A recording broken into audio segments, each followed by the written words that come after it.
সালামু আলাইকুম। আমার সাথে আমার কোলে আছে ফারিস বিন নাইম, আর পিছনে কি জানি খাচ্ছে আহিস বিন নাইম। তো যাই হোক, আজকের দিনটা খুবই গুরুত্বপূর্ণ বাংলাদেশ আওয়ামী লীগের জন্য এবং সারা বাংলাদেশের জন্য। তো শেখ হাসিনার রায়কে ঘিরে ইতিমধ্যেই রাজনৈতিক দলগুলো বিভিন্ন মন্তব্য করেছেন, মত দিয়েছেন। তবে জাতি হিসাবে সারা বাংলাদেশের মানুষ ডক্টর মোহাম্মদ ইউনূসের তার যে প্রতিক্রিয়া, এটা জানার জন্য অনেকে অপেক্ষা করছিল যে তিনি আসলে কি বলেন। যেহেতু আমরা জানি যে আওয়ামী লীগ সরকারের আমলে তিনি ব্যাপক বাটে পড়ে গিয়েছিলেন, তো এখন তিনি যেহেতু সরকার প্রধান এবং তার সরকারের আমলেই শেখ হাসিনার বিরুদ্ধে ফাঁসির রায় ঘোষণা করা হয়েছে, তো ওনার আসলে প্রতিক্রিয়া কি। তো উনি যেই বক্তব্যটা দিয়েছেন সেখানে একটা স্যাটিসফাইড বক্তব্য আসছে, অনেকটা সন্তুষ্ট উনি, আমরা খুশিও বলতে পারি। এই কারণেই যে তিনি শেখ হাসিনার রায়ের প্রতিক্রিয়া যে বক্তব্যটা দিয়েছেন, এখানে বেশ কয়েকটা জিনিস কানেক্টেড হয়েছে। তিনি সন্তুষ্ট কোন জায়গায়, যে এই রায় প্রমাণ করেছে বা এই দণ্ডাদেশ প্রমাণ করেছে যে ক্ষমতার অবস্থান যাই হোক, আইনের ঊর্ধ্বে আসলে বাংলাদেশের কোনো মানুষ নয়। এক বিবৃতিতে প্রধান উপদেষ্টা বলছেন যে আজ বাংলাদেশের আদালত এমন স্পষ্ট ভাষায় কথা বলেছে যা দেশের ভেতর থেকে বৈশ্বিক পরিসর পর্যন্ত প্রতিধ্বনিত হয়েছে। এ রায় জুলাই আগস্ট 2024-এর গণঅভ্যুত্থানে নিহত এবং ক্ষতিগ্রস্ত হাজারো মানুষের প্রতি পর্যাপ্ত না হলেও ন্যায় বিচারের একটি গুরুত্বপূর্ণ প্রতিফলন। যেহেতু ডক্টর মোহাম্মদ ইউনূস তিনি ছাত্র কর্তৃক নিযুক্ত হয়েছেন, বিভিন্ন সময় দাবি করেছেন, আর জুলাই যোদ্ধারা তাকে নিযুক্ত করেছেন। সো এই জায়গাতে তিনি তার প্রধান গুরুদায়িত্ব, যেটা শেখ হাসিনার বিচারের যে রায়টা, এটা তার সরকারের আমলে তিনি কমপ্লিট করাতে পারছেন।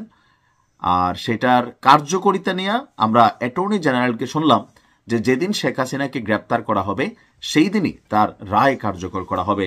এটা আসলে পার্ট 2, এটা পরবর্তীতে সময় আলোচনার বিষয়। তো ডক্টর ইউনূস বলছেন যে দেশ এখন দীর্ঘ বছরের দমন পীড়নে বিধ্বস্ত গণতান্ত্রিক ভিত্তি পুনর্গঠনের এক সন্ধিক্ষণে দাঁড়িয়ে আছে।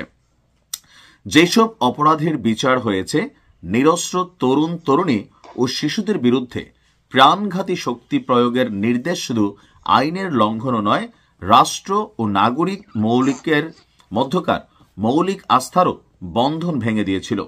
এই ঘটনা বাংলাদেশের মৌলিক মূল্যবোধ, মর্যাদা, প্রতিরোধ, সক্ষমতা এবং ন্যায় বিচারের প্রতি অঙ্গীকারে তীব্রভাবে আঘাত করেছিল। প্রায় 1400 জন প্রাণ হারিয়েছেন। তারা কেবল কোনো সংখ্যা ছিলেন না, ছিলেন ছাত্রছাত্রী, বাবা মা এবং অধিকার সম্পন্ন নাগরিক। আদালতে মাসের পর মাসের সাক্ষ্য প্রমাণে উঠে এসেছে যে কিভাবে হেলিকপ্টার থেকে গুলি চালানো হয়েছিল, আর এই রায় তাদের দুর্ভোগকে স্বীকৃতি দেয় এবং নিশ্চিত করে যে ন্যায় বিচারের প্রতি দায়বদ্ধতার প্রশ্নে কোনো ছাড় নেই। বাংলাদেশ এখন বৈশ্বিক জবাবদিহির মূল স্রোতে পুনরায় যুক্ত হচ্ছে। তো তিনি বলছেন যে শুধু আইনি জবাবদিহি নয়, রাষ্ট্রীয় প্রতিষ্ঠান, নাগরিকের মধ্যে আস্থা, লম্বা চূড়া তিনি একটা কি বলা হয় যে বক্তব্য দিয়েছেন। সর্বশেষ তিনি বলছেন যে আইনের শাসন, মানবাধিকার এবং প্রতিটি মানুষের প্রতি যেই প্রতিশ্রুতি ছিল, সেই প্রতিশ্রুতি থাকলে বাংলাদেশের ন্যায় বিচার শুধু টিকবে না, বরং বিজয়ী হবে এবং স্থায়ীভাবে উল্লেখ হবে। তো বুঝতে পারছেন যে ডক্টর মোহাম্মদ ইউনূস যে বক্তব্য দিয়েছেন, লম্বা চূড়া বক্তব্য, তার প্রেস উইং এর বিবৃতির মাধ্যমে আসছে।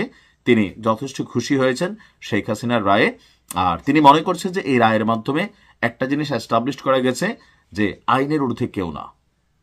দেখা যাক ভবিষ্যতে কি হয়, শেখ হাসিনার রায় কিভাবে কার্যকর হয়, অথবা সরকার শেখ হাসিনাকে ফিরিয়ে আনার জন্য কতটুকু সক্ষমতা প্রদান করতে পারে। তবে সক্ষমতা এই সরকারের নেই শেখ হাসিনাকে ফিরিয়ে আনার, আর আছে গুনে গুনে কয়েকদিন, সরকার পারবে না। বাট রায় এটা আলাদা ইস্যু।